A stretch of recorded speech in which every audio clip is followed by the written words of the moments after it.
what we're doing this morning, isn't it? Good Friday brings us a mix of emotions. We're perhaps sad when we contemplate how Jesus suffered.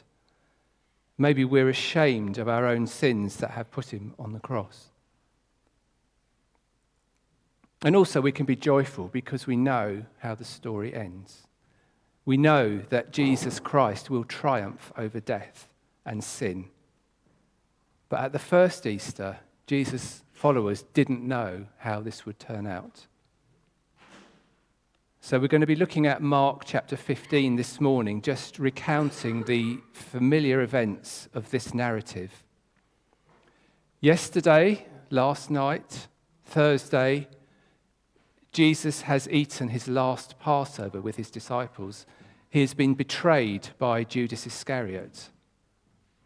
It was nighttime, darkness, and he is anguished in prayer with God, his Father, in that garden in Gethsemane, where he pleaded with God to release him and where he confirmed his submission, his willingness to go through what was to come.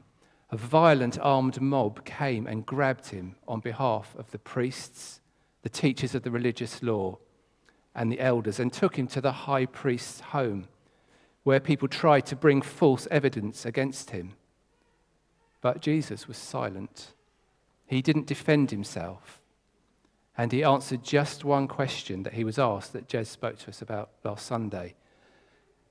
The question was, "Are you the Messiah, the Son of the Blessed One?" And in chapter 14, verse 62, Jesus said, "I am."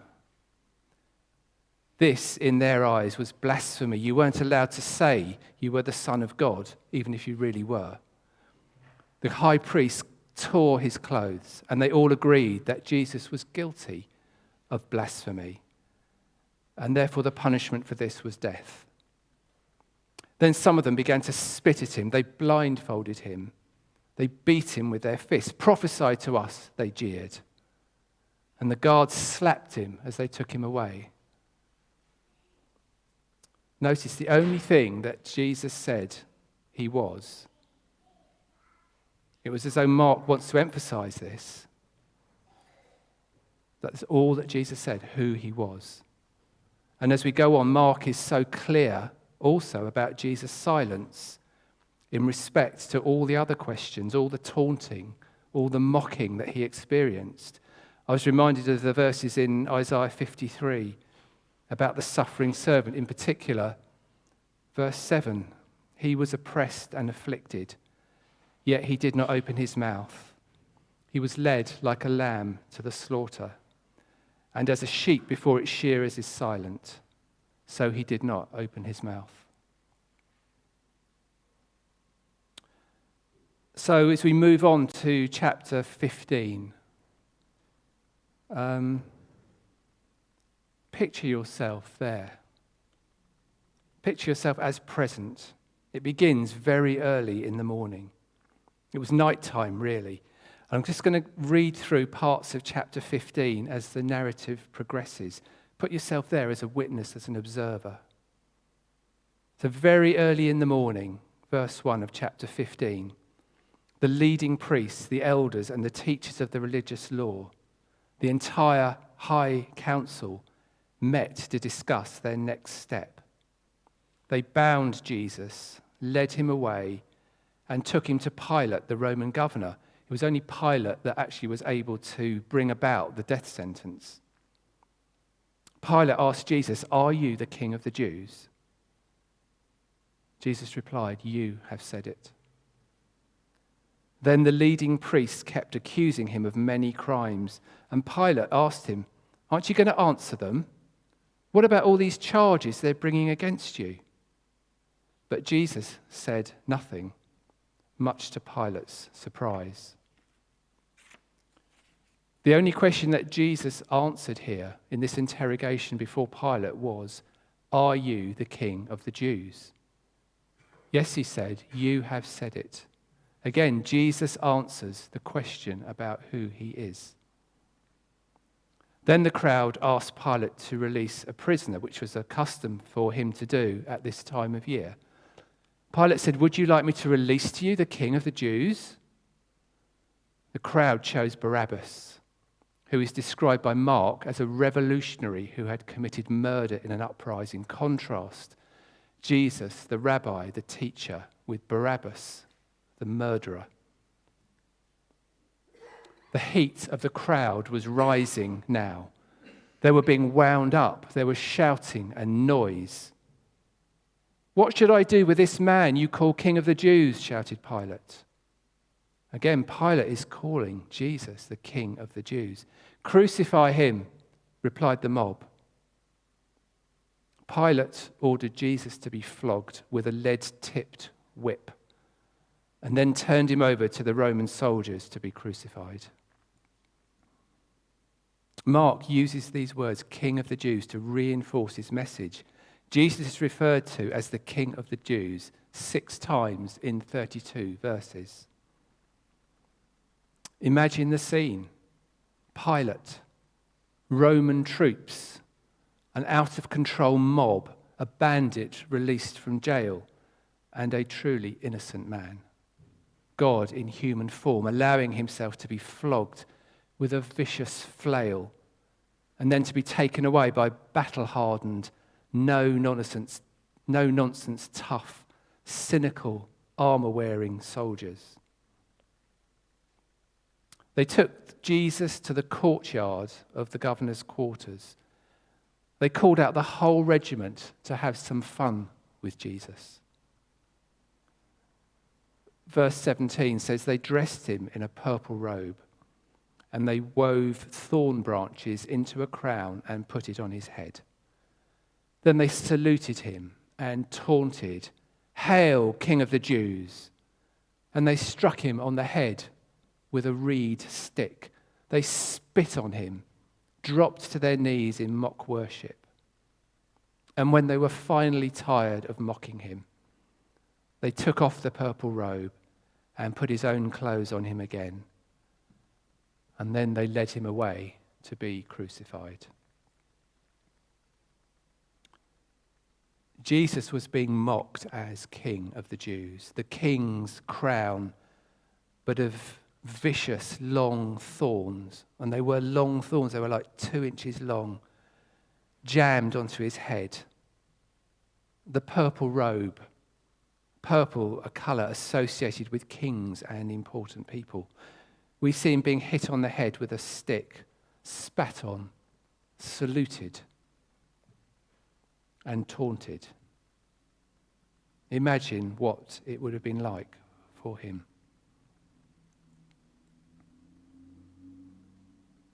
And then it was time to go. They put Jesus' own clothes back on him again. They laid on him the crosspiece of his cross. The vertical part of the cross was likely to have already been in place in the ground. But after the beatings that Jesus had suffered, he was too weak to carry that crosspiece. The soldiers spotted someone in the crowd. You, get over here. Yes, you come and carry his cross. And so Simon of Cyrene carried the crossbar up the hill outside Jerusalem to the place of death, Golgotha, the skull. Mark's account of the end of Jesus' life is a series of snapshots of individual events with no real explanation of the significance of what was happening. When they got there, they offered him wine drugged with myrrh. This was to dull the pain of what was to come. But Jesus declines it. No, he needs somehow to face the full suffering and pain without any mitigation.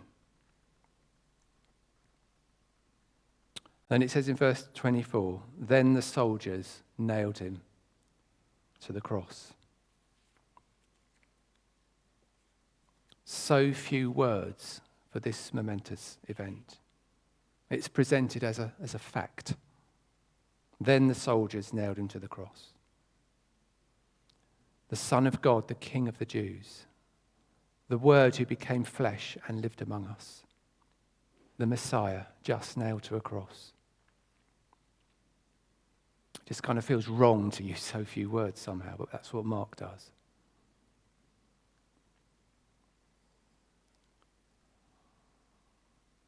They divided his clothes and threw dice to decide who would get each piece.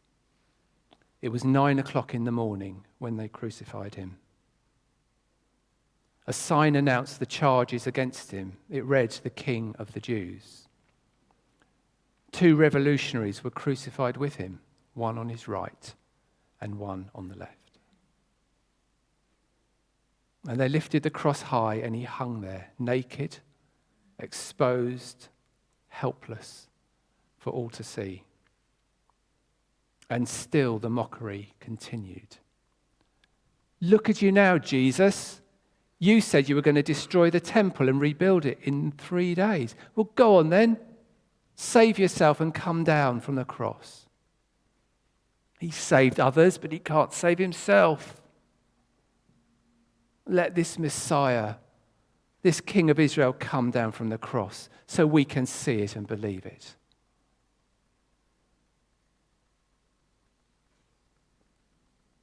At noon, darkness fell across the whole land until 3 o'clock. So after 3 hours of Jesus hanging there, it became dark. Across the whole land, it was like night. This wasn't an eclipse of the sun because the moon was in the wrong part of the sky. Remember, Passover happens at full moon. Luke, in his gospel, tells us the sun stopped shining. And in the darkness, Jesus hung there, suffering pain, mockery, and humiliation. Why did it become dark? We don't know.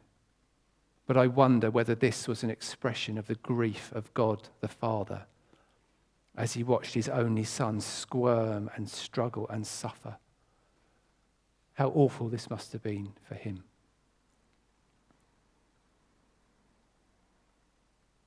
Verse 34, then at 3 o'clock, Jesus called out with a loud voice, "Eloi, Eloi, lama sabachthani," which means, my God, why have you abandoned me?" You'll find those words in Psalm 22, verse 1.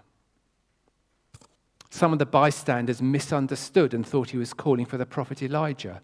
One of them ran and filled a sponge with sour wine, holding it up to him on a reed stick so he could drink. "Wait," he said, "let's see whether Elijah comes to take him down." This was the moment of abandonment, of total isolation and devastation for the Son of God. This was the moment when, in 2 Corinthians 5:21, it says, "For our sake he made him to be sin who knew no sin, so that in him we might become the righteousness of God." Holy God had to look away, had to move away, because Jesus became that which was an absolute offense to him. Jesus uttered another loud cry and breathed his last. It's as though this was a willing, intentional release of his life. Verse 38, and the curtain in the sanctuary of the temple was torn in two from top to bottom. This massive curtain was 30 feet wide and 60 feet high. It was the width of this building and probably the same height, a massive rectangular curtain, 4 inches, 100 millimeters thick. Imagine the force needed to tear that. Imagine the noise as it was ripped in two from top to bottom.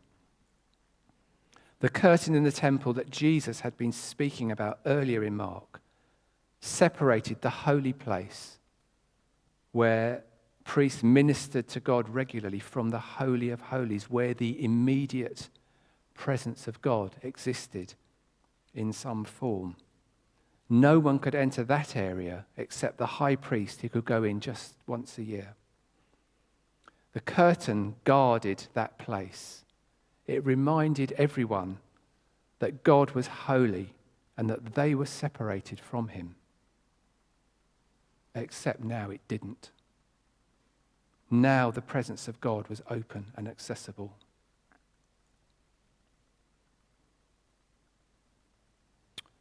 Verse 39, when the Roman officer who stood facing Jesus saw how he had died, he exclaimed, "This man truly was the Son of God." The Gospel of Mark begins with the words, the beginning of the Gospel of Jesus Christ, the Son of God. And here at the end of the earthly life of Jesus Christ, a battle-scarred, cynical, rough centurion who thought he had seen it all declares this man truly was the Son of God. Tom Wright writes, the Roman centurion becomes the first sane human being in Mark's Gospel to call Jesus God's Son and mean it.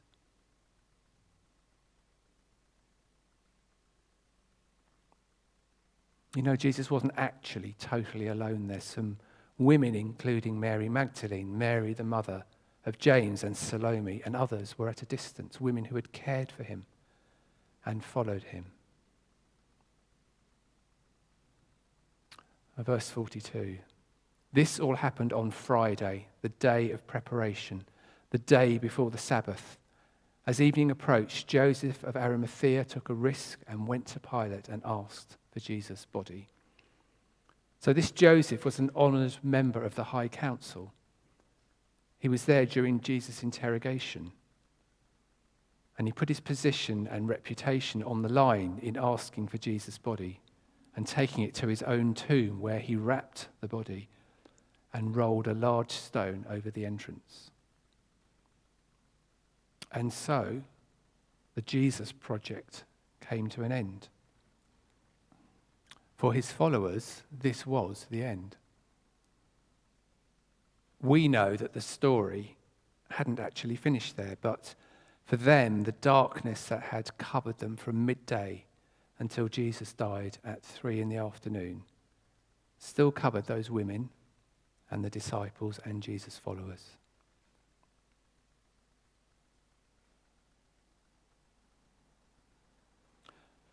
So what had just happened, this series of snapshots that we're presented with, doesn't explain the eternal cosmic significance of Jesus' death. The Israelites, the Jews, had been used to regularly sacrificing lambs and bulls and goats, but in particular lambs in the temple. It seems bizarre to us in our society today, but they fully understood that God is holy. He is just, which means he is honourable and fair in his dealings and actions. And they understood that God is righteous, which means he is, to quote someone from the internet that I haven't written down who it was, the paradigm, the locus, the source of all moral value and standards. To bridge the gap between themselves and this holy God, to get forgiveness for their lack of holiness, blood, the blood of a perfect lamb had to be regularly offered to pay for that shortcoming, that lack of integrity in themselves, and to pay for the failure of living up to God's moral values and standards. But this form of sacrifice didn't really cut it. Hebrews 10 verse 4 says, "It is impossible for the blood of bulls and goats to take away sins." There needed to be a better solution. And what happened with Christ's death was that he became the once and for all, the perfect, complete sacrifice for the shortcomings, failures, and corruption that we're all a part of. Romans 3:23 says all have sinned and fall short of the glory of God. It's not just the Jews. It's all of us that have fallen short. The good news is that Jesus Christ is that ultimate, final, last sacrifice. Hebrews 10 verse 12 tells us that Christ offered for all time a single sacrifice for sins.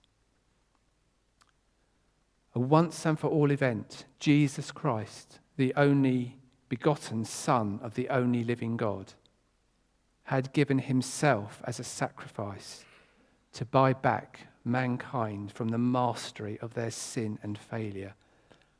He had turned away God's anger, God's ire at our sin. He had changed the relationship between mankind and God from hostility to friendship.